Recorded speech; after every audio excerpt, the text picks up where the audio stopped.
Hello out there, I'm the oldest nerd. It's time once again for Talking Movies with Professor O. And hello out there, Professor O. We are here to talk about Master and Commander. And this is a movie that came out in 2003 starring Russell Crowe and Paul Bettany. And unfortunately, it was made to be the beginning of a franchise, but it didn't happen. And we'll talk about that, among other things, about this film as we get started. That's a good point. Yeah, and honestly, a lot of this particular movie is. I remember it coming out. I should have seen it. It is Yeah. fantastic. So I have. I've. There's Well, areas yeah. like the director was terrific, but I did not know. Yeah. How did it not become a franchise? I know we're going to get to that, but it's just brilliant, and Well, you we might and as made well money. we So might as well talk about it. Yeah. It made a little money. The ah. box office on it cost $150 million to make, and it only made. I'll see. I have it down here. It did not make it in U.S. release. It made 93 million in U.S. release, U.S. and Canada, and worldwide gross was 211 million, which is not quite to their break even. You know, usually you have to make twice as much as the estimated budget in order for it to actually be profitable. So Right. Right. it was, but I was trying to figure out why that would be because it was such a good film, and I have a I found a list of the other movies that came out in 2003, and maybe The Matrix Reloaded, Lord of the Rings: Return of the King, Bruce Almighty, The X Men United, Elf, which came out in the same week as this film, Chicago, Terminator 3, The Matrix Revolutions, and those were the How top. about Pirates of the Caribbean had to Yeah, have that come came out. out. That came out too. Let's see. Yeah, it was. I think it was near the end of 2002 that came out, and so yeah, all that was out there at the point that this film came out, because that's And all I that. can think is Pirates makes a ton of money, and Yeah, and the powers that be are thinking there's only so much money to be made in a sailing ship of the line sailing films. yeah. Oh Uh, yeah, yeah. This was. I did leave and that out. It got clipped on this thing that I'm reading. The Finding Nemo was number one of that ah, year, and Pirates of the Caribbean was the second one.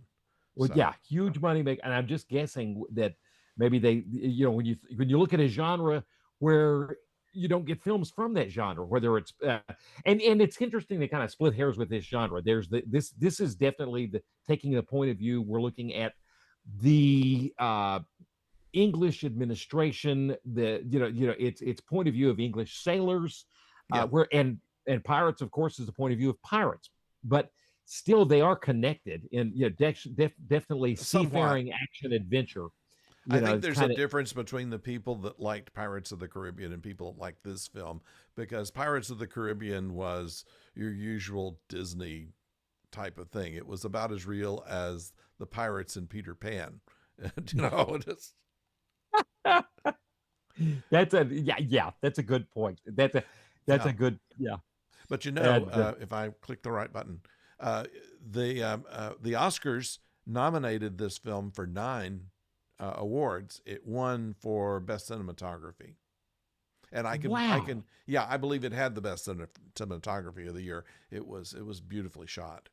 Oh, absolutely. And the conditions it was shot in. I mean, two boats, and the boat that the ship that they built on a gimbal was just incredible. But Yeah, they used the same tank they used for Titanic. It was done in Rosarito, Mexico, and right, the other ship was called the Rose.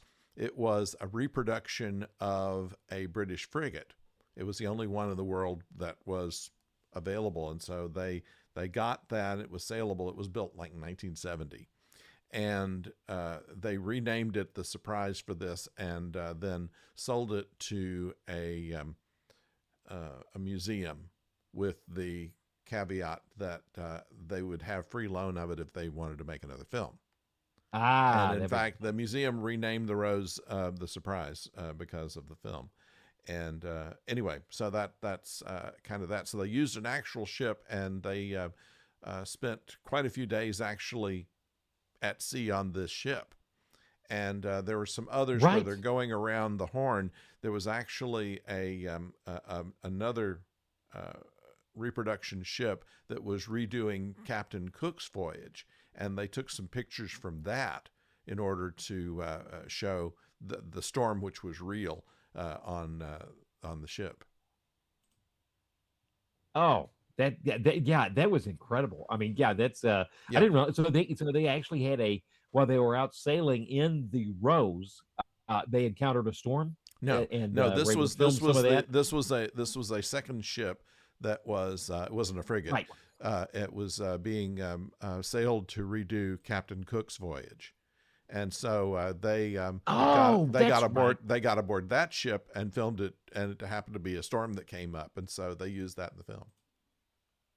Oh, that's perfect. That's yeah. It sounded like speaking of learning how to, being on the ship. It sounded like they had a 2-week boot camp They did. to for the sailors to learn everything. Just Yes. how to fire a cannon, how to do the rigging, the detail. Yeah, there's a super documentary Yeah. made at the time of the film, Yeah. and it even talked about left hand rope and right hand rope. That Yeah, that I didn't even the realize that the style of the time was to uh, uh, make the rope backward from the way it is now. And so they had to actually make their own rope to do this, and there was 20 miles of rope that they had to put together for this. It took them 3 months or so just to build the duplicate of the ship that they used in the tank.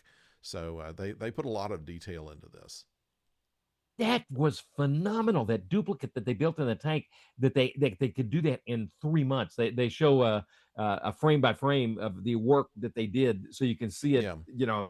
as a montage, as a montage in a couple of minutes, and it just comes up from nothing.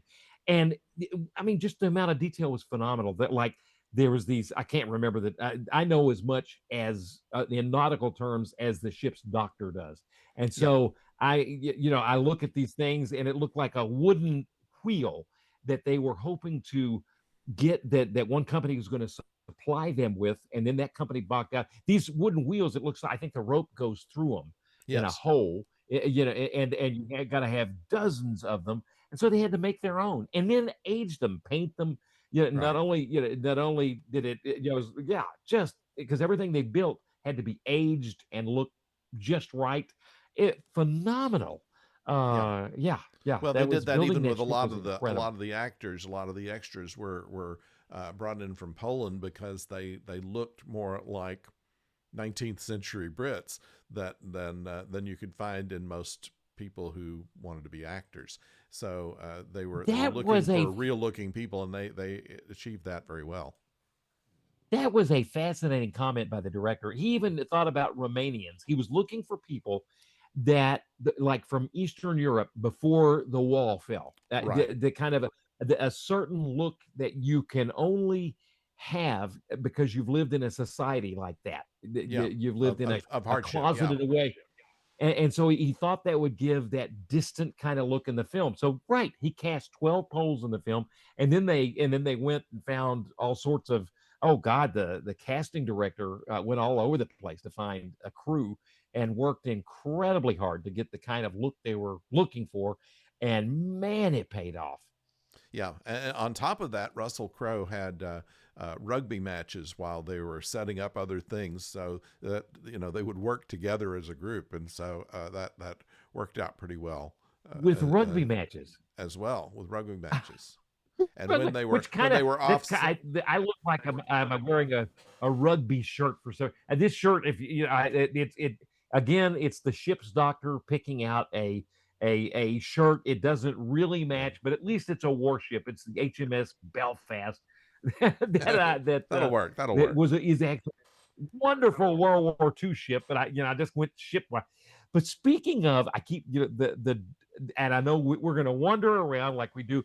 I got to get it. The Doctor knows in these series. The Doctor doesn't, and it comes across in the movie. The Doctor does not know much about nauticalism. That's he true. And does. it's He doesn't useful in the really. book because that forces everybody to explain things to him. And so it Ah, works. It works for the reader, and in this case, it works for us too, and to know things like what the weather vane is. well, that's exactly right. And yet that's a great point. And yet he opens the door for us to take a completely different side of this film. All of a sudden, you're on the Galapagos Islands, and in the middle of the Yeah, film, I know we're jumping around, but sure. all of a sudden, the movie completely shifts, and you're in territory you've never seen before. It's like Yeah, every time I see New Zealand in a film, I'm going, what planet is this from? And that happens with the Galapagos Islands, and it's just incredible. And all of a sudden, you're in a different movie, and the Doctor opens that door too because he's such a naturalist. But right. and In was that fact, that was 30 years before Darwin actually discovered the Galapagos. I mean, it had been discovered before, but it's the first right? time that anyone actually took a study of it. And the comment that one of the crew members made is full of warts was one of Darwin's first comments upon seeing the swimming iguanas. Iguanas. Yes, that's Yeah. exactly right. That's so the Doctor is obviously a constant in. Is he in the books? And we have the pleasure today of speaking to Professor B, who is a content expert on this entire series. There's 20 books, 21 actually. You've The read them 21st, all. the 21st was not finished, but yeah, I finished them all. Yeah. Yeah. And so was the Doctor a naturalist in all of these books? Is that kind of Yes. a hobby that just There was always something that it was either a hobby, well, not a hobby, but it was his main interest really, and the other side of it was he was a spy for the British, and he sailed with Aubrey because Aubrey was um, a very good fighting captain, right, and Jack and and Aubrey, and Russell then Crowe, so he and sails and with him. nobody would expect Maturin to be a spy because he knew nothing about nautical or anything about the Navy as far as anybody could tell, and he was very well known as a natural philosopher, they called it at the time. Ah, and definitely this is the age of the Enlightenment Yeah. with the Renaissance, and we're totally heading into age of we're in the middle. I mean, age of Enlightenment. So a naturalist philosopher, and you get that sensibility, and he carries that all the way through the series. Yes. Ah, man, just and that's such a good writing to me to have that count because you think of so many really good ship films. Sailing ship. It's not a genre. And again to put Pirates of the Caribbean and this together is not necessarily the same genre. It's a Mhm. different genre. They're both at sea. There's some commonalities that they share, but I so many adventure sailing films, you just don't get those contrasts in characters, and I think you get so much when you have this contrast between the doctor, naturalist, philosopher, Yeah. and the captain, and he brings out things in the captain that maybe you're not going to see in other captains because you don't have this other character who's really almost his opposite in a lot of ways Yes. to bring out those things. And Also a person that did will make they him explain himself, and that keeps the captain from being too aloof from us as the viewer. Now in the book, the thing they had in common was music. In the first book, they meet ah at a concert. They are watching a cellist playing, and they are sitting next to each other, not knowing who the other one was. And ah Aubrey would be getting into the music and start, waving his hands along with the music, and Maturin would elbow him put your hands down, you're bothering me. And to the point to where after the performance was over, one ends up challenging the other for to a duel because of behaving so badly to the other one. And when they go to meet for the duel, and then he finds out that he's a doctor and he needs a doctor for the ship he's just been commissioned to, he says, well, we have music in common, and we both play. He played the cello, and the captain played the violin, and so he said, we need a doctor. You're in a situation. At that point, he was stranded on Mallorca, near island off Spain, and didn't have any money, and so they were able to kind of take advantage of his position and of Aubrey's position. And so they had this working relationship as the captain and the surgeon, and also this personal relationship as two music lovers. And then that built itself into the relationship you see some years later in this film. Oh, a deep friendship. That's Yes. yeah. Really good friend. Yeah, Now, that's this is not unusual on ships. Usually, the captain and the doctor would be the generally closest. And I mean, they did that in Star Trek. It's not an unusual thing, because the doctor can say things to the captain that nobody else can get away with, and they often become friends that's a because line straight out of the pilot. right, right, yeah. With that first doctor before Dr. McCoy, he says, "I'm bringing you drinks because I can tell you things that." Yeah, exactly. Yeah. That's So so yeah. and so I did not realize that was fair. I was thinking maybe Roddenberry had. Oh well, of course, no. Wait a minute. These books all came after Star Trek, Oh, because they these did. books were written in the 80s and 90s. Is that when this I believe series? so. Yes, yes, that's correct. So that's a long-standing tradition. The captain and Yes. the captain and the doctor are, that's because I was thinking Roddenberry was taking that, but it's that long-standing tradition, and it works, and it works for exactly what you said. He can say things that nobody else can, and it just absolute. And then to add the naturalist and the philosophy part to this particular doctor was just terrific. And the spy Um, part.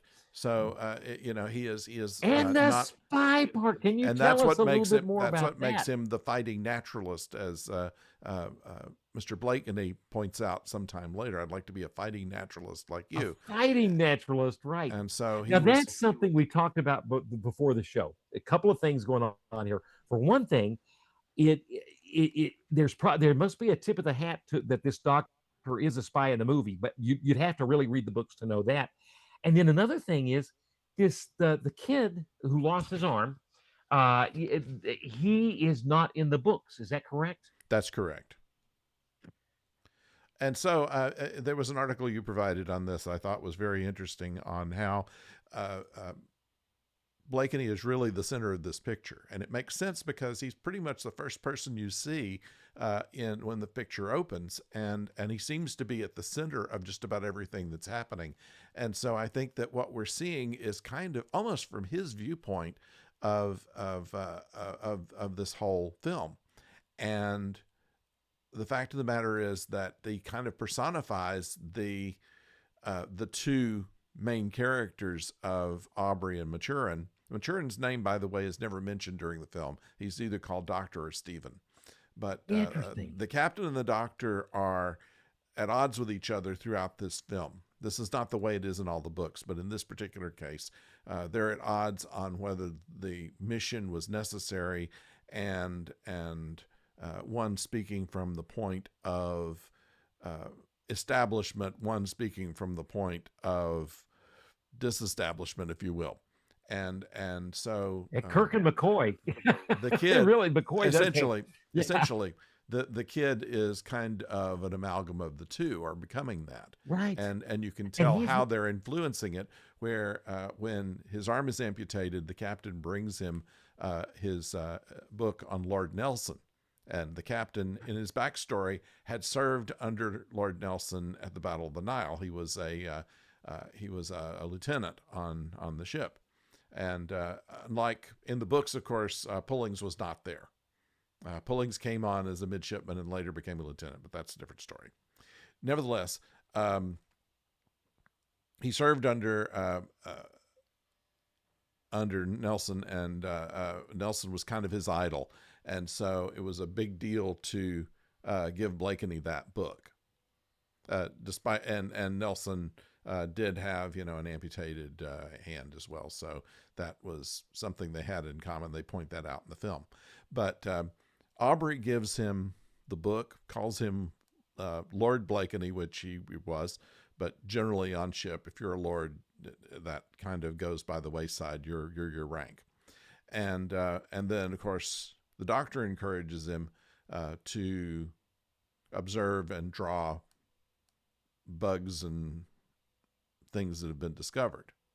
So it's kind of interesting, and Aubrey puts him in command of the ship during the attack, and so the two of them are both trying to mold this kid. It's kind of a interesting thing, and this was all done by the screenwriters. And I gotta tip my hat to them, because sometimes that I can't think of an exact time, but sometimes that, and as much as I enjoy the role of kids, especially kids that age in films where they're like anywhere from 12 to 16, and they're finding themselves, can be a really neat, a really it's fun to watch a young person grow like that. They're kind of like a middle schooler almost, and finding themselves and having. They're so curious. They haven't been. They have, their eyes have not been dimmed by the world yet. They're still so excited in what they can be and what they can do, and it's a little bit undefined. But sometimes that doesn't work, especially if you're having a kid that's kind of in between the two characters. But this works great, and I had no idea that was not in the books. It really is a terrific, and it brings addition, and the kid offers solace to the Doctor at his lowest point. Yeah. Where it kind of points out, don't feel, you can feel sorry for yourself, but look at this beetle, and you're still here, and you can still be able to come back. And then the Doctor turns it around on the kid. It's just a neat relationship. And that article had a good point. I need to, in the comments, need to make sure and put the author of that article. It's funny, that came from a Jungian Jungian group, like a Jungian literary journal based in San Francisco. And so, of course, Jung was always thinking about how opposites, the combination of opposites.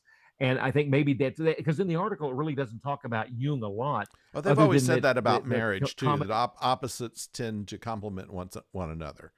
And that's a great point. I can say, a certain aspect of marriage includes that. I wouldn't say that complete opposites attract, but certainly there are certain things that I find that make me better with having her with me, because she can get away with things I can't, or be more confident about things that I'm less confident. Yeah, that's well point, and unification of opposites. That's exactly right. And in this marriage on the ship, you can see that, and the kid does so well to bring them out. And I love this one scene where Blakeney is telling the crew members to tie their armbands. You remember this scene? They're below decks, and he's saying, tie your neckbands on your right upper arm to tell friend from foe. Davies, this arm, starboard arm. Right. And awkward Davies says, is that the one you got or the one you don't got? Blakeney says, all right, that's enough cheek, Davies. And I'm thinking, here's a 13-year-old telling a 40-year-old, stand down. That's an order. Yeah. That was a great line. That was. And for him to be saying, is that the one you got or the one you ain't got? It's pretty fresh. It is. For poor kid. Remember, I'm an officer. This kind of thing I thought was quite good. that was there's so many details, and these Yeah. details are all just completely immersed within this film. Yep. It does not stand out. You're just constantly. It's all it's all part of the whole. You're all just learning this information seamlessly woven in, as good films do. And and it's not like they're saying, they're trying and you're right, in the role of the doctor, we're constantly learning things that we need to learn as viewers, but even that it's so well done, it doesn't feel like exposition. It just Yeah. feels like something he needs to know, so we need to know it. And then all the the starter that just that line in kind of helps eh, highlight what you just said about, or the kind of highlight the fact that we're seamlessly learning things even in that way. The arm you got, or the or the one you don't. And the food is done in the same way. You're learning about visually. You learn, oh my God, when they're stuck and there's no wind and it Yeah. looks like they're eating mud. I mean, you can just tell how important the wind itself is, obviously, to a sailing ship, Sure. but everything comes to a stop. And you can see that in the food, how miserable things are. Nobody even they say it's miserable, but still you actually see it. They make it visual, and so it's just put into the film. The way the firing works, without explaining a lot, you still kind of realize they got the training where you realize you've got to get the cannons firing faster, and that was part of that 2-week boot camp, how to Yeah. learn to fire a Well, cannon as a a person could be crew. very badly hurt if, firing a cannon, not knowing what he's doing, because Oh, they do yeah. recoil, and they even mention in some of the books how people were injured by cannons that broke their restricting chains and things such as that. So that was a dangerous place. And yeah, and the way that Blakeney is injured in the early scene was common. I mean, it threw splinters everywhere. You're more likely to have bad wounds from essentially splinters and things like that than actually a gun ball. Right. That makes sense. Or yeah, or the exactly, or the gun misfiring in your hand, instead Yeah. of actually being hit by something. That completely makes sense. Uh the only, and I wonder if this comes up in the books too, the only time I was thinking where it felt a little bit unexplained was, how do you have enough ammo on the ship to practice? Because they were trying to get their, and of course it made sense that they needed to practice. But on the other hand, did they talk about in the books, that in the Yes. books, how how much stores that they have, and how does that Yeah. work? Yeah. They would. That was one of Aubrey's big things that, in the time, most of the time is you went yardarm to yardarm, which is to say just right up inside of the other ship, and then just fired everything you had at it and see where it went. He was one who believed that you should have more aiming and more precision hits. And so he was constantly training his crew on that. And there was a lot of talk about how much powder was being used. And at one point, to save money, they bought some fireworks gunpowder. And they get into a surprise battle and have the fireworks gunpowder in the cannon already. And so when they make their first volley, of course, it shoots out in different colors and scares the other people until they retreat because they think there's some brand new weapon that's being used. And it was just, fireworks powder. That's incredible. That is it. And that reminds me of the ruses. Speaking of Star Trek, you have the Mataro Nebula. You think of some of the so many Yeah, fog commonalities. Of basically. course, Yeah. fog. Right. They Yep. they they A they lot of hide in the the a fog. lot of the stories that were in the books were taken from actual logs because the ship's logs were being kept on all of these things, and then letters Right. home and things like this. And Patrick O'Brien had access to get all of these letters, and sometimes he said that the books were no more than just putting the characters inside the story that was already written. And Wow. in fact, Aubrey is based on Thomas Cochrane, who was an actual uh, captain in the British Navy during that time, and the document of his exploits. He was a fighting captain and had quite good luck in battles, and so they based Aubrey on him. Also based the Horatio Hornblower on him. I didn't know Except that. and Hornblower was done, of course, many years before that, Right. but they didn't use the same kind of detail, and gave Hornblower As they more did with Aubrey. odd peccadillos than they did Aubrey, and so that's kind of interesting there. So a lot of this stuff looks real because it was, or at least the story was, and Yeah. so How, the how about movie the takes a few story? liberties, but not many. Yeah, well, and so many creative escapes too, because going into the fog Yeah, and then outrunning into the night. They were barely ahead of the French ship which was a better ship, a faster, stronger, newer, better ship, more newer technology, yeah, and it's running, and they're outrunning that into the night. And then they came up with a great, I'm thinking Star Trek, comparisons. The one that got me, it felt like now we went from the Mataru Nebula, now we're to the Balance of Terror episode, yeah. where it's actually the Romulan commander that ejects, he's cloaked, and then he ejects bodies and stuff from his ship to make the Enterprise think he's dead in the water. which This is is which is different, what which is but what what he does is brilliant. I a mean, lot of the submarine warfare was in World War II. would do that. To fake getting a hit, they would throw their garbage out and make it look like the ship had been sunk. And Had been sometimes if sucked. there was a dead body, they'd throw that in too, They just throw that to in, make it more and realistic.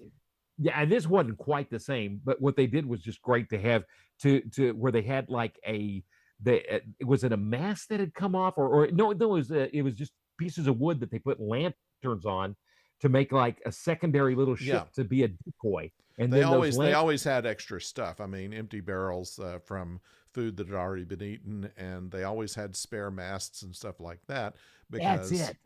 mast would sometimes be taken down if they had a unusually strong wind or something like that. So they have all that kind of stuff. So the ship's carpenter could build a little boat to go behind, and that's another thing that Cochrane did in his time uh, to confuse the enemy by There was a decoy. launching a decoy boat and then sailing the other direction. I had never seen that. It's brilliant, and so that came from real sources. That is Yes, fascinating, from yes, Cochrane, and that's it. So that's the second escape, and then the third one, Remite, was fantastic when he's looking at the stick bug and realizes that he could disguise the surprise as a whaler, and lure the French ship into its doom, essentially, to lure it into a trap.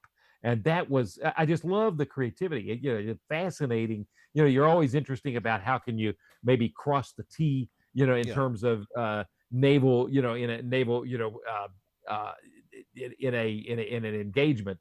yeah, But this had nothing, which would be kind of like nautical maneuvers but this was all more about surprise and uh, and trickery than it was naval maneuvers. And the last one was fantastic to describe. And the only comparable thing I could think to that in World War II is the Germans would, some of their raiders, they would disguise as merchant ships until, yes. and yeah, Right at they the would. point of attack, the rules of war were that you could put up somebody else's flag and sail as if you were another French ship, but as soon Right, as you got ready to shoot your guns, you would immediately put up your own flag because that would be the honorable thing to do. And so right. Aubrey was not any slough at this because It's true. He put up the flag. they had a supply of everybody else's flags for whoever they wanted to do. So being a whaler wasn't a far off cry from anything else they had tried anywhere in the books. And And then they raise the colors right as they, yeah, that's it. right before. That's exact. I'm trying to remember it wasn't the Graf Spee. There was a German raider that was famous for doing that, and so it wasn't a big battleship or a pocket battleship. But it was heavily armed. Yeah. But it was so it would look like, well, that's a big merchant marine ship flying the Danish flag, and then boom, it transforms into this German raider, and like you were saying, right before they engage, they hoist the colors of Germany, and that's what that. Yeah, I didn't realize that had been done. That that was being done in Aubrey's time. And was Yeah. that another thing that was maybe based on this captain? Was it Cochrane? Cochrane. Yeah. Thomas Cochrane. Yeah, yeah. I wonder if It could have been. I don't think that the idea came from the stick bug because it was that was for the movie. But I think well, yeah, some of the stuff that they would do, they would disguise as a different kind of ship to look like a merchant ship rather right. than a man of war, and would. The only thing is, if they came as a man of war with somebody else's flag, usually in order to know that it's your ship, you would have to display your ship's number and a secret signal. Right. And so the secret signal changed with every voyage, and and so it was, you bring the flag down to half mast and you move it back and forth a couple of times and put it all the way back up. Might be the secret signal. And sometimes they would try to fake one for the French, and sometimes it would work and sometimes it wouldn't. But that was, sometimes that it was not so easy as just putting up somebody else's flag. Often that you would have to otherwise identify yourself. Right. And man, they made they did an awesome job of just really, speaking of kind of identification or misidentification, Yeah. changing it to even the look of a whaler. And I guess the flag I guess there was a whaler's flag or something like that, because that was what They were. wouldn't have flown a flag. But Oh, a okay. man of war would fly a national flag and a pennant, which would show they're a man of war. Ah, And gotcha. so that was the thing there. But yeah, very well handled, I think, in this picture where they make it clear to the viewer that it's very much a they don't have to go through all the detail of how they did that. That it's very Yeah. visual what they're doing, and so that works. And And it works. And I've yeah. got a question on one And of thing that's course, a when little. they throw off their raincoats, they're in their uniforms, and so you can tell now that they're British officers, and have their swords drawn. And so it was a clever way of taking over. And the article that you supplied earlier, talking about the idea that the Acheron was considered modern, and they mentioned in the film, this is what the future looks like, Right.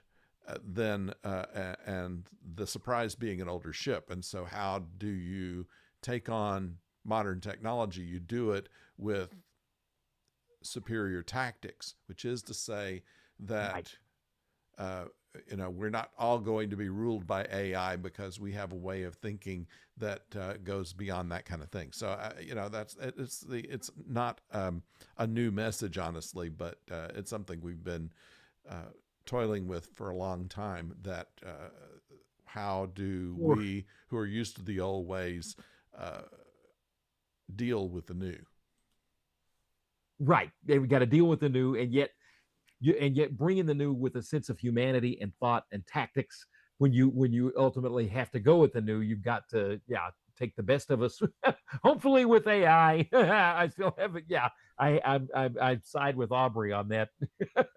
And that was it. That was interesting. That was in that article. One thing that was in the movie I got questioned about, because my more seafaring films, Star Trek, of course, but they, a lot of them are based on the point of view from the point of view of pirates sometimes, Mm-hmm. or the other term, privateers, is where you've got Yeah. Captain Blood, the Yeah. Seahawk.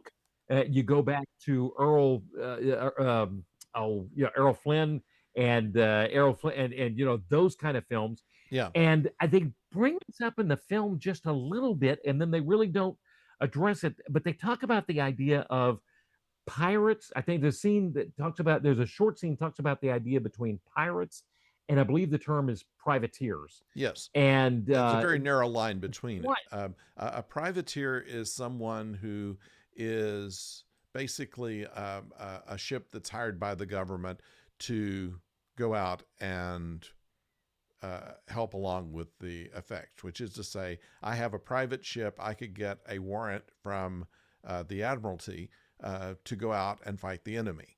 And I can keep things as a prize the same way the Navy can. And the only difference is that we do it for our own profit rather than being in the Navy. And so those were privateers. But if you did that without authorization of the government, you were considered pirates. You're just stealing. Right. So And you could be, yeah, and and sometimes it was called a letter of marque, which was the that's right. authorization to run a privateer. And Errol So Flynn that's was definitely a privateer yeah, in his role, and of course, the Spanish back in the 1600s, that where those films are set, late 1500s, I think around the time of the Spanish Armada, they would of course viewed him as a pirate, but to Queen Elizabeth, he's a privateer, and he's right. been commissioned with a letter of marque, as you may. Now they bring that up in the movie, and do they follow that? Do they? Because I thought that with that being my main genre of seafaring, films that I have followed. Um, so I was really listening to that. Do we follow that up later in the film, Not or really. is I thought I know that was interesting. How about the books? Do they deal with letter in the books? Does that kind of harken back to the books then, or do There they is deal a with the privateers in the book? there is a book called The Letter of Marque, and what happens is that due to a stock scandal, Aubrey is stripped of his commission, and so what happens is that Stephen, who by this time has come into some wealth, buys the Surprise, and they get a letter of marque to operate it as a privateer. And so, Aubrey is not happy not being a commissioned officer anymore, but they make a lot of money running the privateer Being a because privateer? he runs it like he ran his other ship, which was, Who were they go fighting at straight that? out. There's always they were fighting the French, although in other side of the world they were fighting the Americans. It was set during the Revolutionary War, and the ship that they're going after in this film called the Acheron is actually a river in hell. It's not an actual ship name.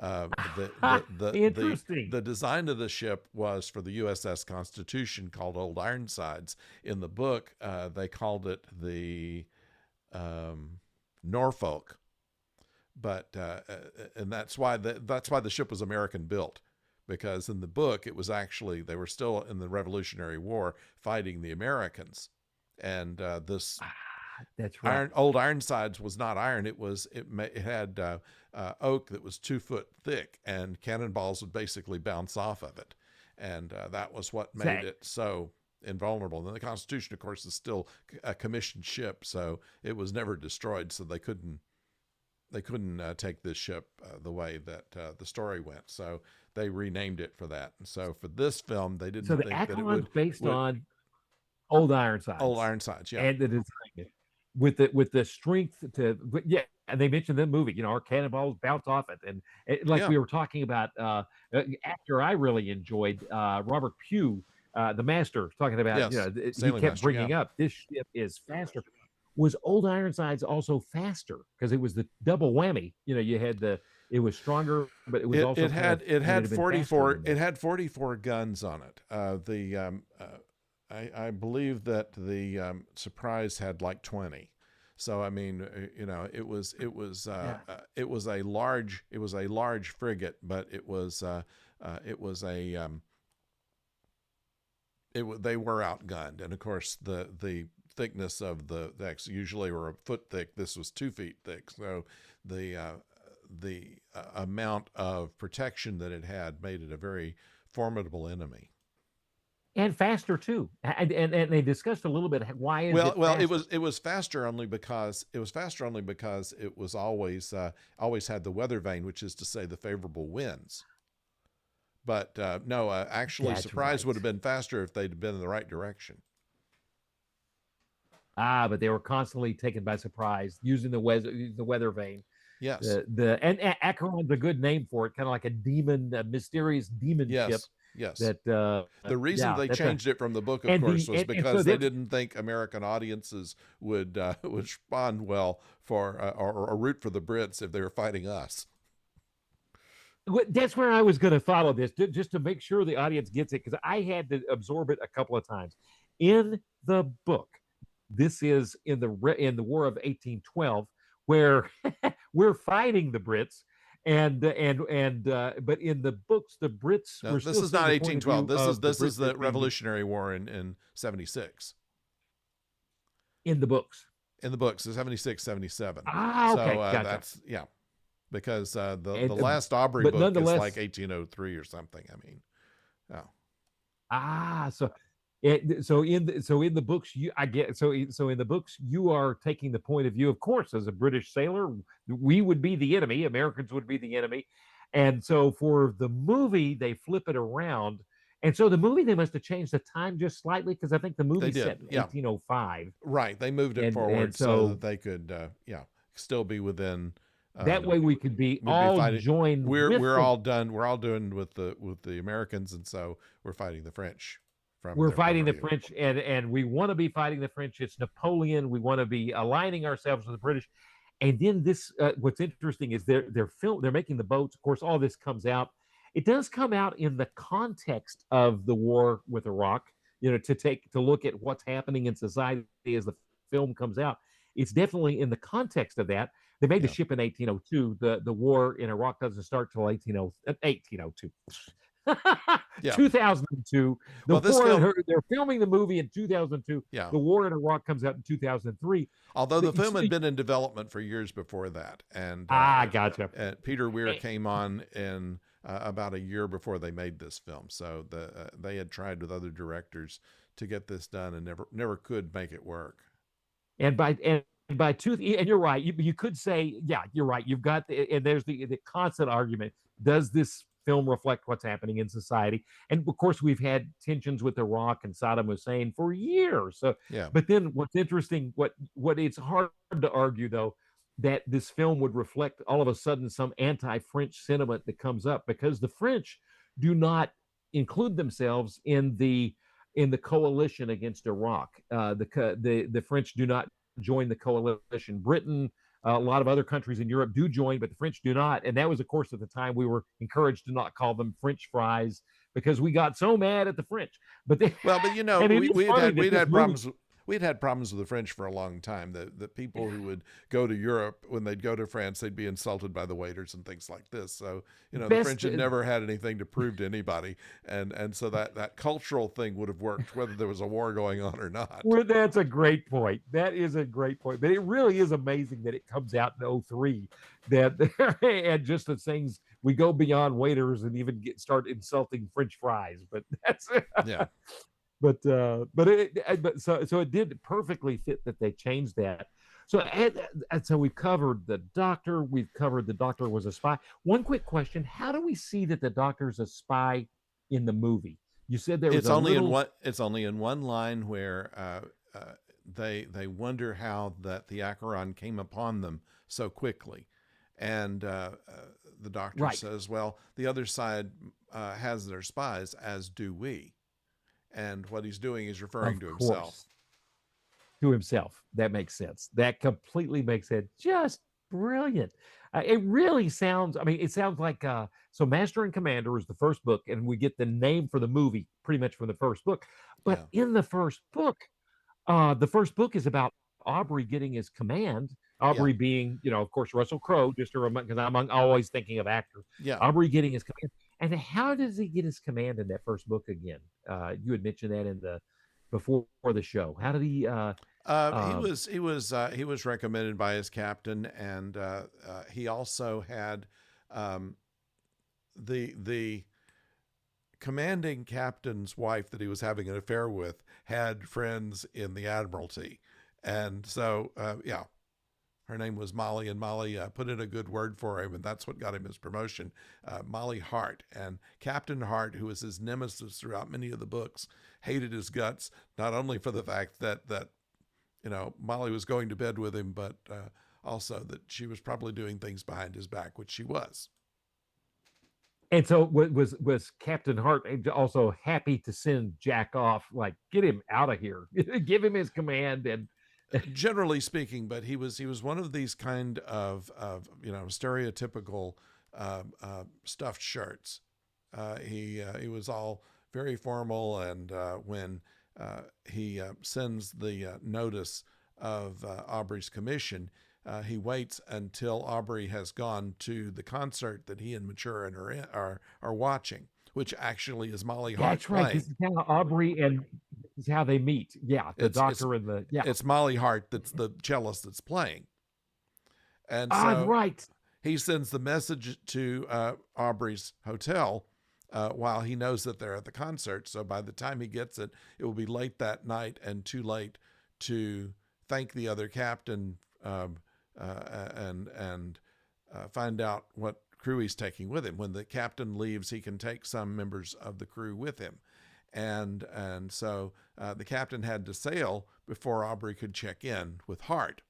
And Hart says, well, it's too bad he didn't leave you any crew, and you're probably going to have to build from nothing, but, good luck, joy to you, and send him on, which was, kind of a passive-aggressive way of saying, I've screwed you by Right. waiting at the last minute to send you the orders and then Sabotage. And be sabotaged. Turns out that he was also lying because the captain only took his coxswain and ship surgeon with him. But that was all part of the first thing. It set up the hate between Hart and Aubrey.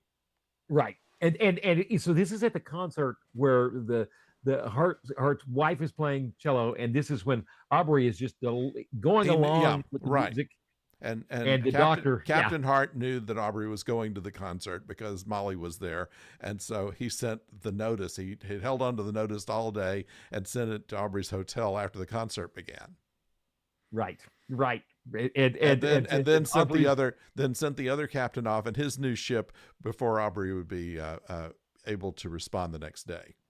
And I think we talked about this in the pre-show. So Aubrey's at the concert directing, and the doctor, he doesn't even know him, is sitting beside him, and the doctor is going, this is obnoxious. You're obnoxious directing. Just don't do that. And they get into a duel right before they're friends. What happens is that the doctor elbows him to stop because the performance is still going on, so he can't say anything, and so he just punches him with his elbow to make him stop, patting his foot and waving his hands and whatever. And at the end of the concert, Aubrey confronts him and says, just what's the meaning of all of this? And Maturin basically says, you're a jerk. You're spoiling the concert for me because you can't make yourself be still. Aubrey considered that a breach of honor and challenged him to a duel. And then upon meeting him the next day, that's after he finds out that he has been promoted. So he's in a great mood. He goes up and he's going to tell Maturin he doesn't want to duel him after all, and finds out, offers him, to buy him a drink at this cafe, and then finds out he's a doctor, realizes I need a doctor. And so that's, that begins all of that. And then, I think of course, we talked about that in the pre-show. We talked about. Yeah, we did. And of course, they both enjoy music, which is how they got together. Okay, so we've got these, skeleton elements from the first book.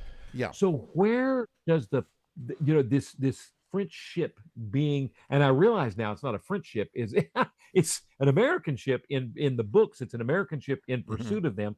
What book does that come from? Where does this in this series? That's the far side of the world, and I don't know which book that is. Let me see. Yeah, I'll find out. But it's but that's the name of the book, The Far Side of the World. Yeah. Wow. And that's so maybe like 60% of this material is from that book. Right? Yeah, I would say most of it. Yeah. Oh man, do they have the Galapagos the islands? Yes, the yes. Galapagos. They Galapagos Islands, they're in there too. The Adipose Islands, yes, they're. I think all this talk of rum and extra rum, wine, and extra servings. No, Wow. What? yeah, that was all part of that. It was all part of that. So And so many times when you go to a series, you've read the book and you're ready for the movie, like Dune in 1984. I'm one of 300 people in the whole country that actually liked the David Lynch version of Dune. I had read the book and read Dune, and I'm yeah, okay. I'm ready to see the movie, and so I go see the movie. But I did realize that the only reason I'm enjoying this thing is because I had just read the book. If I had gone in yeah. cold, you're not going to understand Well, enough of David I have to Lynch's say, Dune. I did not. This movie is what led me to read the books. It I was, thought that it's okay. such So a that was good my movie. question. I bought the book and liked the book so much that I bought another one, and then I got to where I had to go and read the whole series of them, And and read the was whole very series. very And disappointed that he didn't finish the 21st book because it was just getting interesting, and then that it stopped. So I will.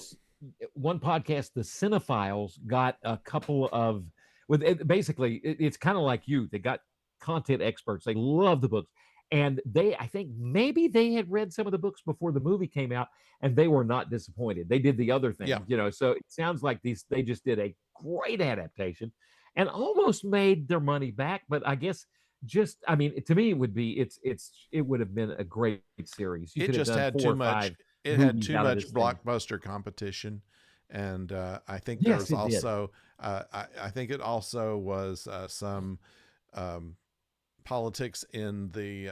There's always some kind of acquisition going on in the movie studios, and Right. I think they were in the midst of that too, and so all of that kind of kept another one from happening. And Yeah, they worked on it for another 10 years trying to get another one Peter out, but never Weir did. I'll be darned. I mean, Peter Weir is a terrific director. Yes. And I am more familiar with his earlier work, which was strange, strange in a wonderful way. I mean, both of us like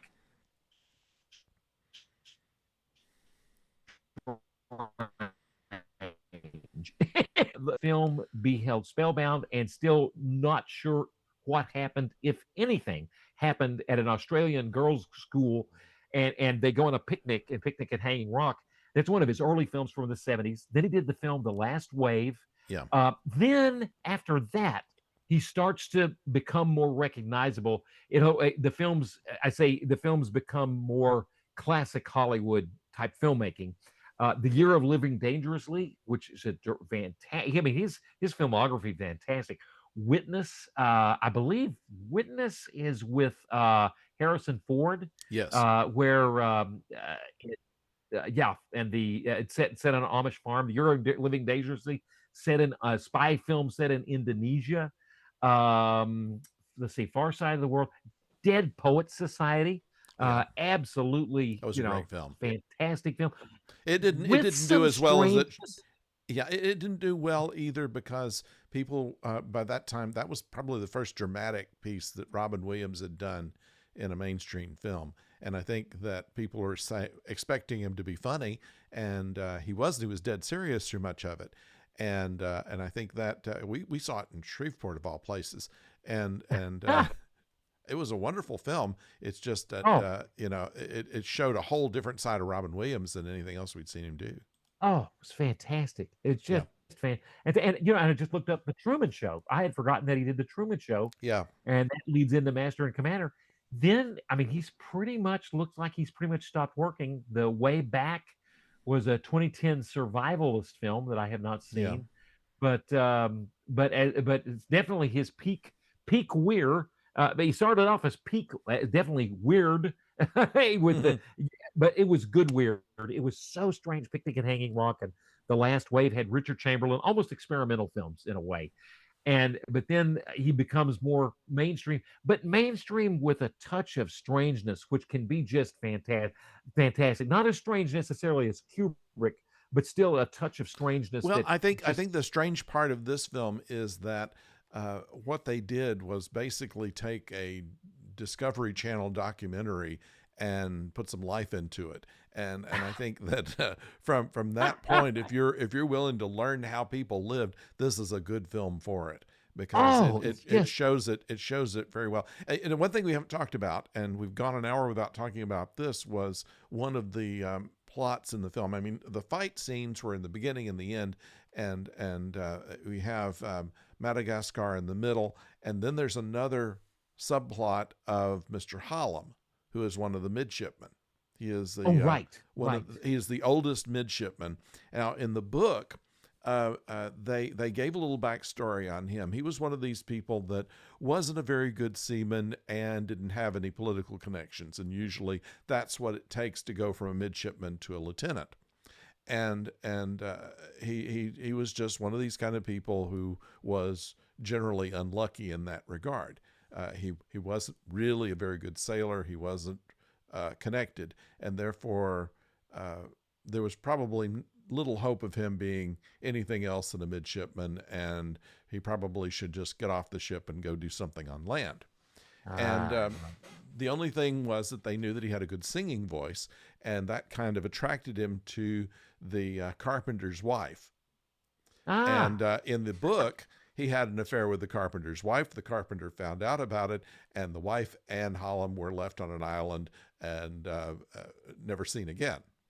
Didn't have anything to do with bad luck in the book. Well, no, right? he was certainly bad. He was certainly considered a Jonah because the fact that he was not very lucky except with women was quite obvious, and so this whole idea of being a Jonah was there. It just wasn't like in there.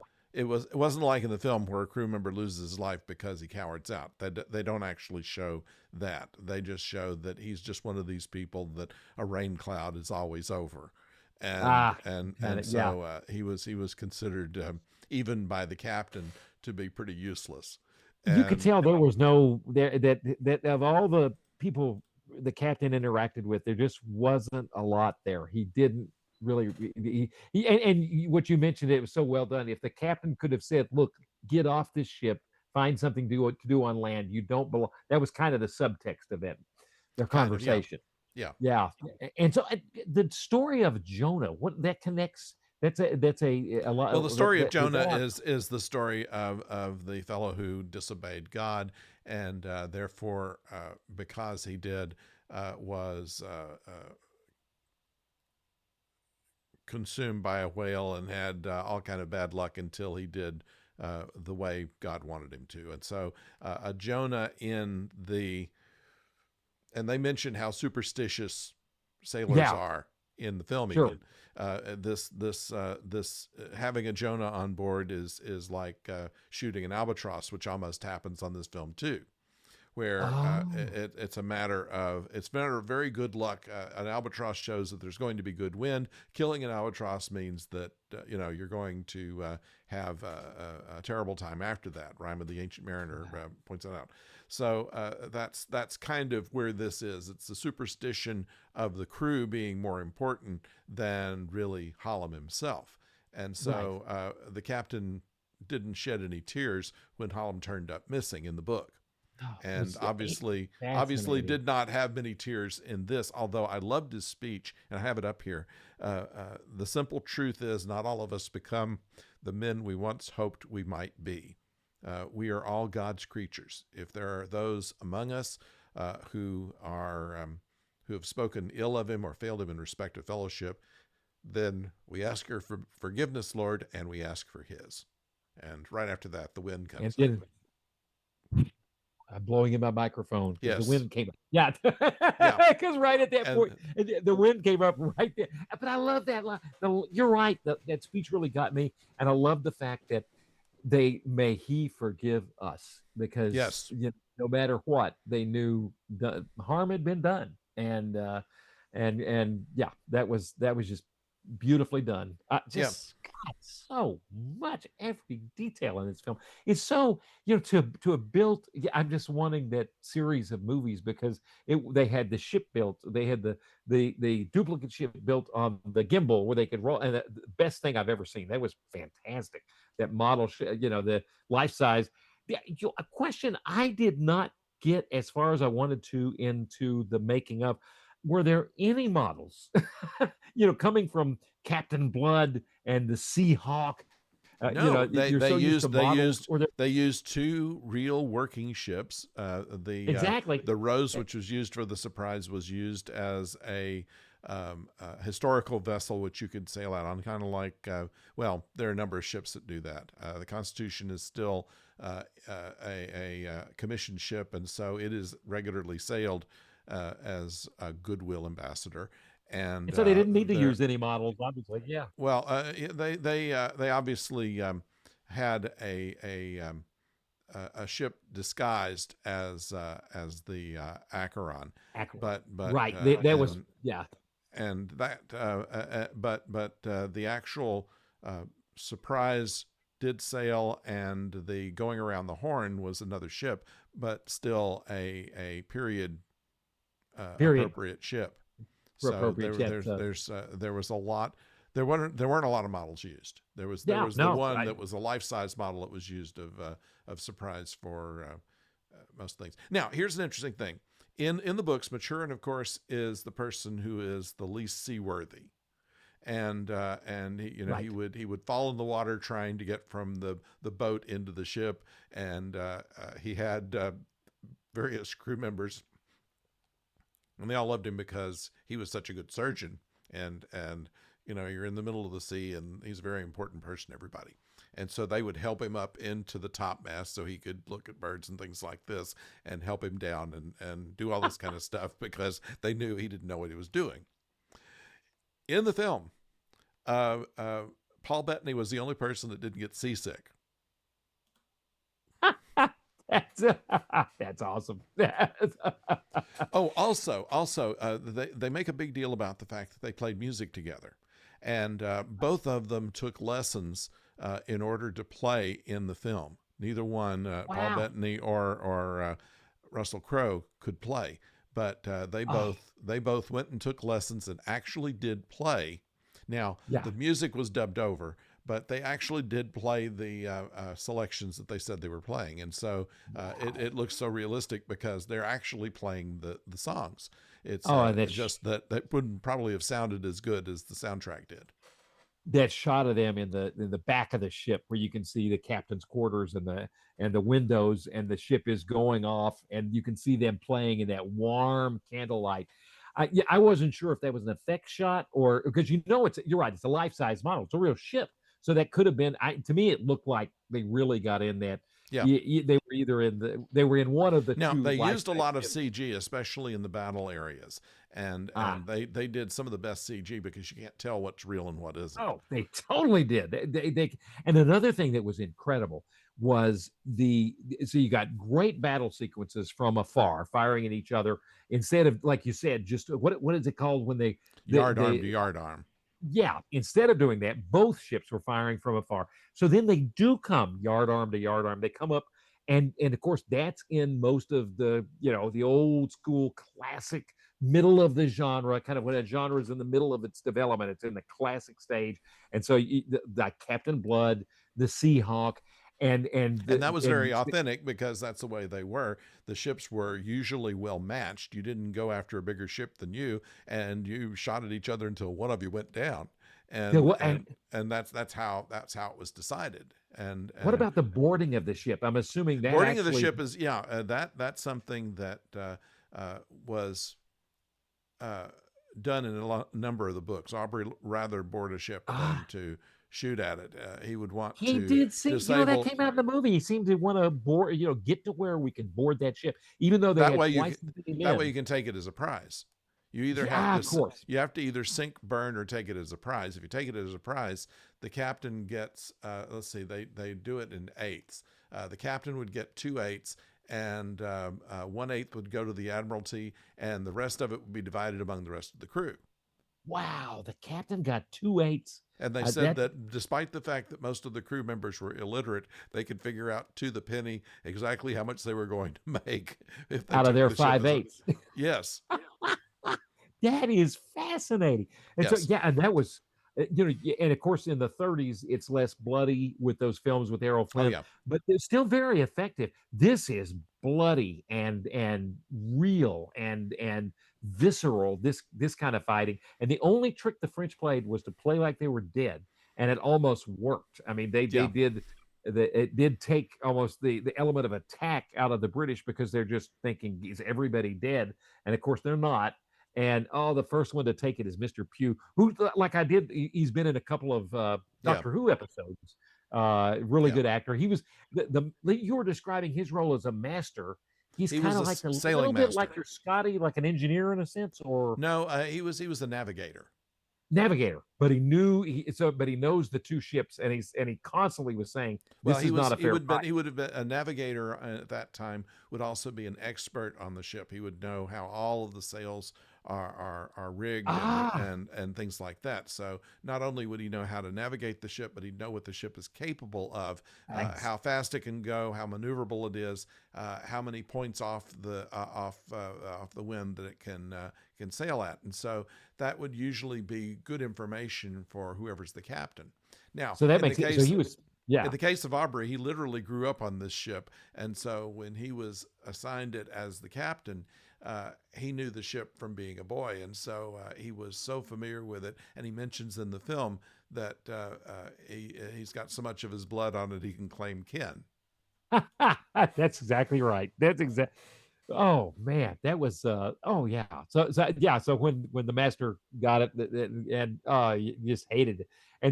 But it was a fantastic battle. Just a terrific battle and incredibly important to let the whalers out because the French have got 30 whalers on that ship Yeah, in the brig and then they come out fighting and that almost turns the tide is when they because it was nip and tuck until those whalers come out and then they kind of turns the tide and the French then turn and run and surrender. yeah. So But it's a very realistic film, and it very much shows the relationship between the captain and the doctor. And in this case, it shows them being kind of at odds with each other. But in many of the books, they're working together, and they make an incredibly good team because Aubrey is a master tactician in the way that's pointed out in this film, and Maturin can speak a dozen languages fluently, is very wow. well connected to underground networks in various places, and so between the two of them, they'd been able to make their fortunes for both of them. So that's kind of how the books go, and they're fun to read, and this film was fun to watch. And in fact, now that since Oh I read the book after I saw the movie, first of all, I still see Russell Crowe as Captain Aubrey. yeah, I'd have to go for. I kind of watched it one and a half times because I kept backing up and seeing to see extra details. Yeah, But one thing you're right about Russell Crowe. You see him. It's funny how that becomes in it when a film is that good, then you go back and start to see that yes, actor. But what was it the music in the film? The action is so strong, and you're really working hard to follow accents and what's going on. I did not until the credits started. I really didn't catch the music. How about you? As a I have a copy of the soundtrack, and a wow, lot of what they call the music is kind of almost sound effects. It's rhythmic as the ship is going on, right, right. kind of I stuff. did. It is rhythmic. And then they have, of course, the various composers, Boccherini, Mozart stuff that the captain and the doctor are Ah, playing, and then they have what the men are listening to, Irish jigs and things like that on deck, and so all of that is authentic to the time. Boccherini would have that's been still living at the time that they were playing his stuff, and brand new on the market. So I mean, it was they were playing contemporary music, generally speaking.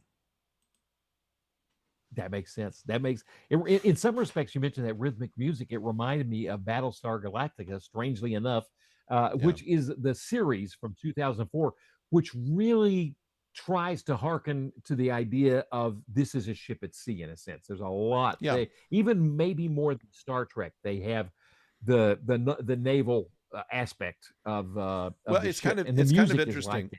it's kind of interesting because the a frigate is a kind of term for a fifth-rate vessel, and they rated the vessels from the largest. A ship of the line, they mention in there. A ship of the line is one that will have 2 or 3 decks of guns. And Right. those are great big ships, and they're usually used for blockades and things like that. And so the ship of the line Like a means that they battleship. would have these big ships that, a battleship or a carrier or something. They go in an entourage essentially, and so Right. they would call it a ship of the line because they would all be in a line.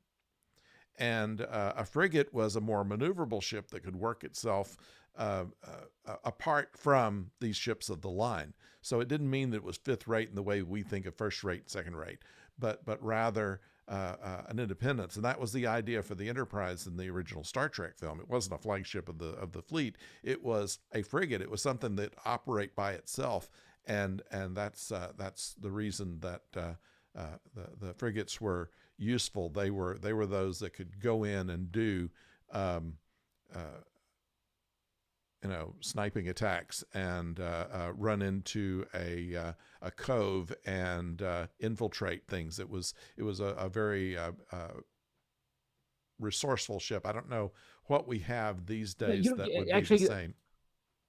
wouldn't may not be the same, but back even in World War II, you'd think of something like a heavy cruiser as an Enterprise, as like a cruiser, a heavy cruiser on Star Trek, and a ship of the line would have a battleship in Star Trek terms would be more like the Excelsior, so big, maybe a crew of 1,000, whereas the Enterprise had like 470 and could do just what you'd said, operate independently, slip in and out of places. Yeah. Um, yeah, and that's more like a frigate. I'm thinking Uh, maybe maybe even like a destroyer escort during World War II. wow. They're not small ships, but they're not but they're able to go off and do or what was it they had in the Caine Mutiny? Those were minesweepers.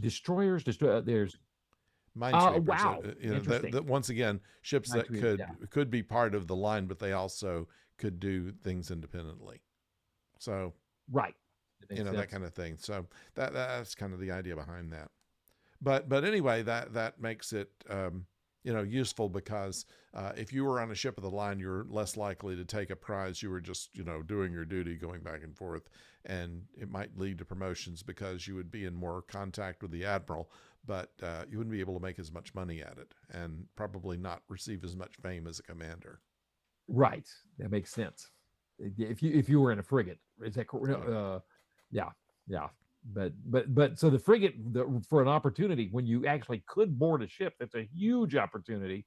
yeah, Yeah, when you're that is I never I yeah, the financial stuff is always there.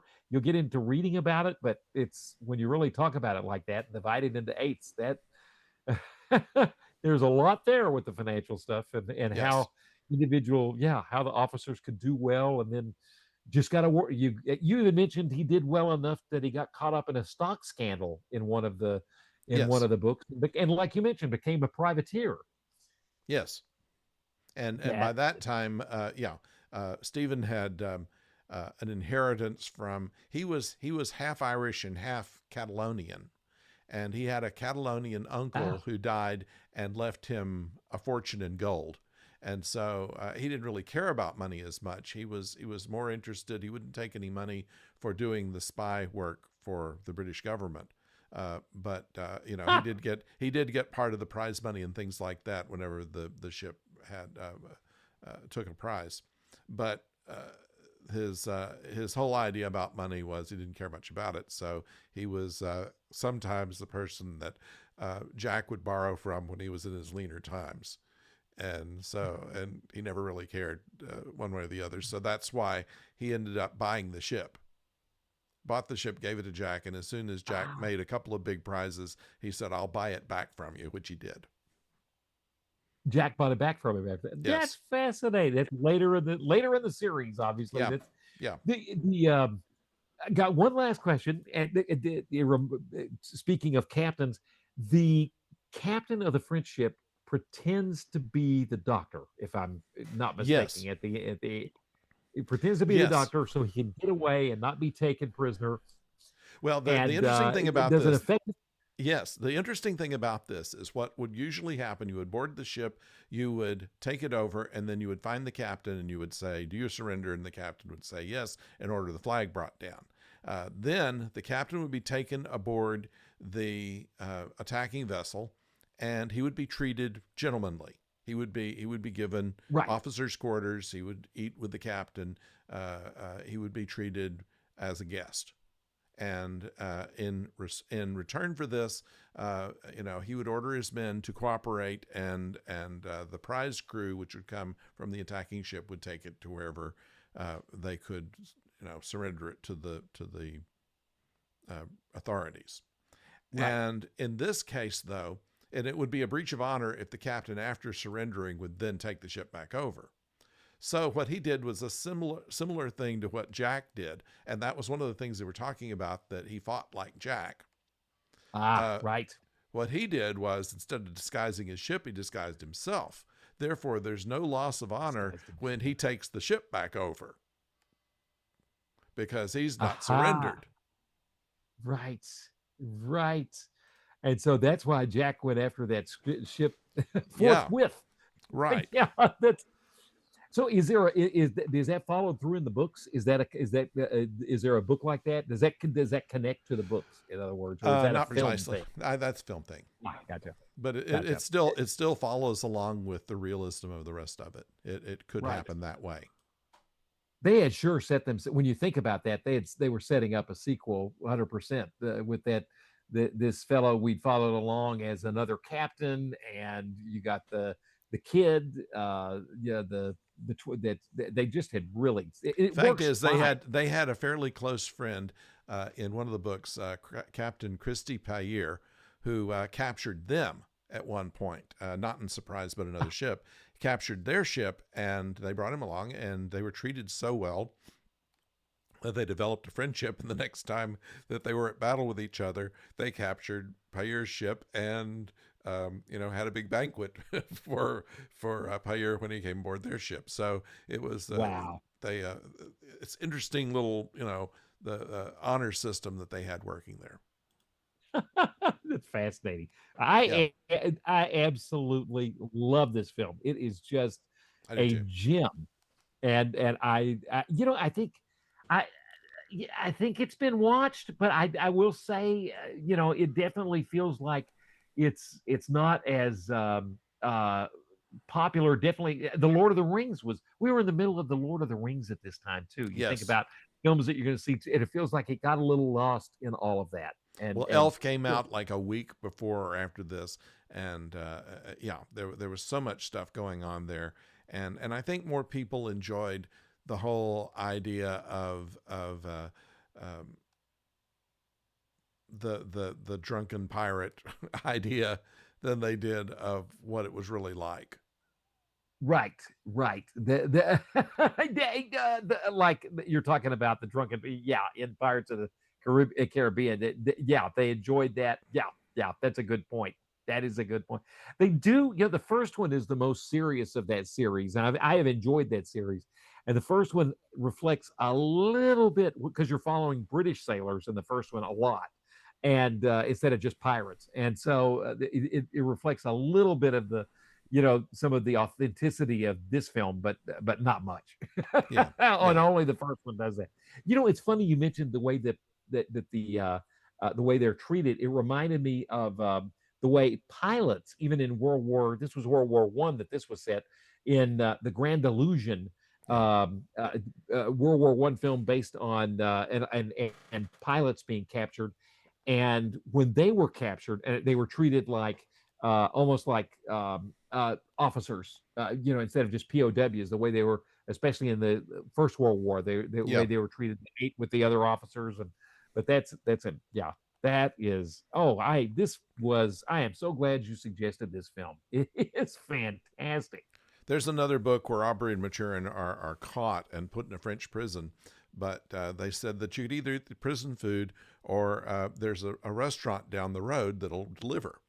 And what the deal was, they had money on them, and so what they did was they put the money aside and said, we'll pay for your meals that are delivered out of the money that you've left here.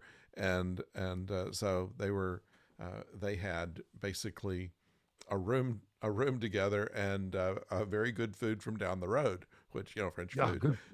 Did So they appreciate the French food? oh yeah, they Oh, that's enjoyed neat. themselves. It was almost it was another member, I think Pullings, that came and broke them out, and they almost didn't want to go because it was actually quite nice. Yeah, that sounds great. That sounds fantastic. Oh, what a good film and a great series. Yeah, Ah, I recommend the film. I recommend the books. So if you're looking for something to read, I recommend it. They're not terribly expensive books these days, and there are 20 full stories and the beginning of a 21st, and and of course the movie itself is. Although not completely following the books, there's enough of it to where you get a taste of what it's all like. And I think that sometimes in films like this, we like to just go along for the ride, and I think we very much did here. absolutely. And they described what this ride is and how complicated it is. And they did it. Yeah, that's exactly right. It was absolutely fantastic. And supposedly that the go straight at 'em and forget maneuvers was something that Lord Nelson actually did tell somebody, and the the other about didn't need a cloak because his patriotism kept him warm was also something that Nelson actually said. That was, I know we got to wrap things up, but I I know, thought that was I know. incredible. Well, I was just going to say though, before we do, that you mentioned Lord Nelson, I thought that was beautifully handled because I love that conversation too. They're all, Lord Nelson is just, revered. Can't if Yes, he can't a person like that. There's no way they put their pants on one leg at a time. Tell us about this. Tell us about this man, and give us a quote. And it was so neat but they really set that up realistically, oh yeah, like I Aubrey love that. maybe had met him. You know, I had dinner with Yeah, him met two him once or times. twice. Yeah, The first time he looked me straight in the eye and he said, "Aubrey, would you pass the salt?" And yeah, of course, I always tried to say it the same way as he said it, and that was you did it. yeah. Within And that that was in the one book. little. In the books, he had told that story several times to everybody that came along. That as will you pass the salt? It always worked.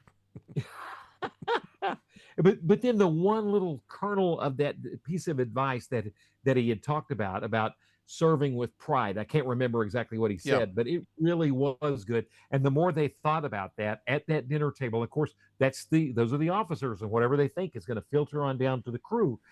In some, if it's a good ship, if it's a ship with good yeah, morale, then what the officers feel and think is going to filter yeah. down. And you could see that was taking hold, that kernel of thought, and it was a point of pride, and it was God. I mean, not one wasted minute in this film. That's Just true. The only thing yeah, that got me, and it wasn't until after I read the books that I understood this, was that the captain didn't have meals with the crew or with the officers all the time. That was usually a once a week deal.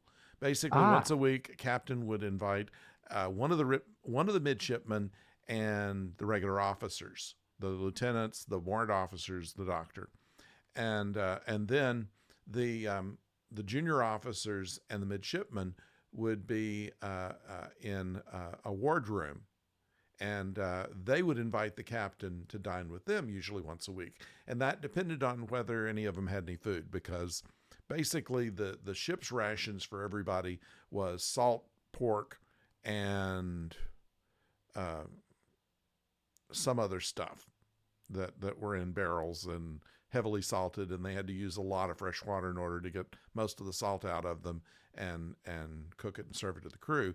And the officers would eat that too if they didn't have any better to go with. But generally, if a captain had money, he had his own chickens and uh, wow, pigs to be slaughtered and things like this, so he could eat well and he could entertain well. And right. and uh, the other officers would pool their funds and buy food for the wardroom. And so they ate, goat, chicken, eggs, things like this, uh, pretty much the same, perhaps not as grandly as the captain would, but Right. still that was kind of the thing. And they would entertain the captain when they had food, and the captain would entertain the officers when he did, about once a week. And when they were down to just rations, if they had a long voyage or a misfortune of some sort, it would be a matter of just eating the salt pork with everybody else. They usually didn't have anybody together for dinner for that.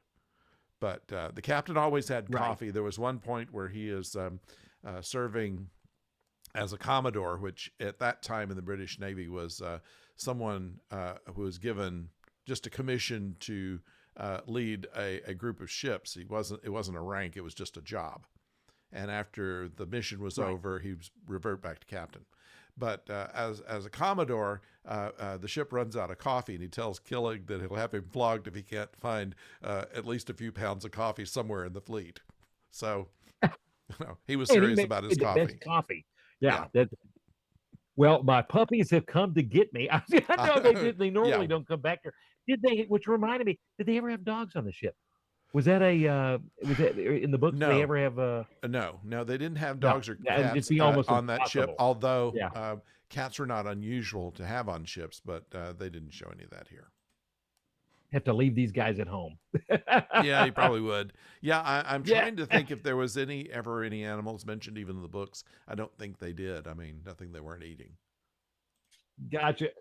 Yeah, other than the being a naturalist and seeing all the animals. He generally got things to dissect. And so there was a lot of dissection that was done down in the Orlop next to where he would perform surgery. So that was the kind of thing. In fact, there's a deleted scene in the film where he tells the commander of the Marines that don't shoot anything that you can't eat or dissect. So and that's something we didn't mention about either. The doctor doing surgery on himself, which was in the book as well, where he didn't trust his assistant, who basically could do an amputation but not much else. Actually, his assistant was a dentist, so he could pull teeth, but he wasn't really good at doing any kind of surgery. So that was why he was going to do it himself. And the idea that Jack was queasy at this when he's seen so much blood in battle and things like this was kind of the interesting switch of the the bravery thing. It was maturing at this point, showing that he was tough enough to do his own surgery while it made the captain queasy. It was a clever thing, and they put that in the movie pretty well. That kind of reminded me of that switch and those two characters of that article one more time, and that kind of Jungian connection too. Is it? And there's hardly, what about the women in the film? There were no women actors. Just one comes up alongside the boat. But there are basically, it's an all-male film. Who gives kind of a flirty notion to the captain, who proceeds to get a little embarrassed and steps back.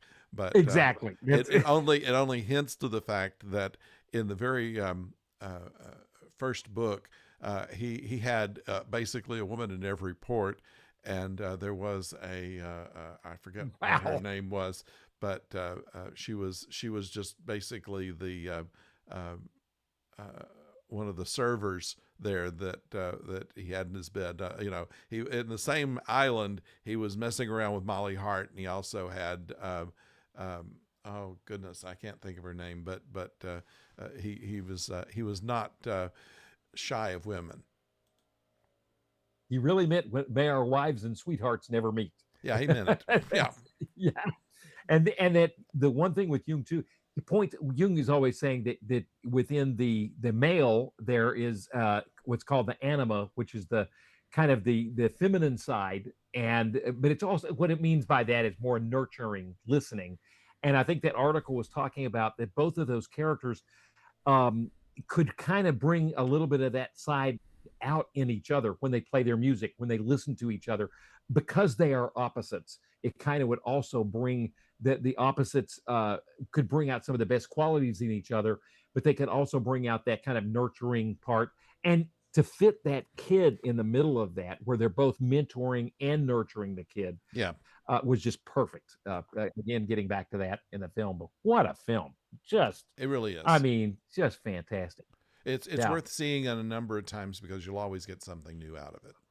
yeah, and yeah, it's so good. It's still hard to believe it's a one-off. I mean, now I Yeah. see how it was made. This series could have developed, and you'd have to do it carefully and properly, but they had the right crew, and that was, yeah, that was Yeah. that was fantastic. It's a Be shame, but interesting to follow and see if there are any plans at all to, I know you said that they have over the years they've probably had all sorts of ideas of continuing, but it just hadn't happened. well, Yeah. to consider that Mr. Blakeney is now almost 40, I don't think that's going to work much. But Yeah, yeah. He but would but be. it You was could get Chris Pine for that part. yeah. I'm, I don't of know course. even I don't know even Chris Pine anymore. I mean, Chris Pine Yeah. now is the age that William Shatner was when they started the first movie. Oh, at So least the first movie when he got his glasses. yeah, Yeah, that's so no, that was the second movie, but the second first, movie, yeah, yeah. exactly, yeah. Still in all, time moves fast for folks like us. I notice, but Yeah. Oh my goodness. we gotta go. We gotta go. We've way gone beyond what we usually do here, but this film, I think, deserved it.